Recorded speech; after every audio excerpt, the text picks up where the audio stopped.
Dostlar, salamünaleyküm, hər vaxt xeyir. Elə bir işə gəlmişik ki, bu işi ancaq kinolarda görə bilərsiniz. Belə iş olar ha. Demək, damın altında tigol adamdır. Yəni, elastik damdır. Vurublar, altına heç bir izolyasiya vurulmayıb.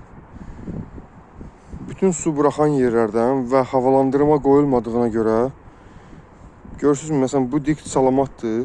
Altındakı dikt Aranovu boyunca aşağıya bütün hamısı çürüyüb. Heç bir izolyasiya qoyulmayıb, havalandırma qoyulmadığına görə, yəni bu nəticə olub. Dam mansar dam olduğuna görə, əslində mansar dam özü də kontrreka ilə işlənməlidir, izolyasiya sistemi ilə işlənməlidir. Yəni, nəticəsi də görürsünüz, 15 ilin deyilənə görə 15 ilin damıdır. Aranovuna baxın, nə qoyublar. Bunun özünün izolyasiyası var, qoyulmalıdır altına. Biz də Aranovu qoyuruq dəmirdən, amma altındakı o izolyasiyanı qoyuruq. Yəni üstündən bir dənə dəmir qoyuruq. Və bu enliyində qoymuruq, enli qoyuruq daha da onu. Bu qədər keyfiyyətsizlik olmaz da.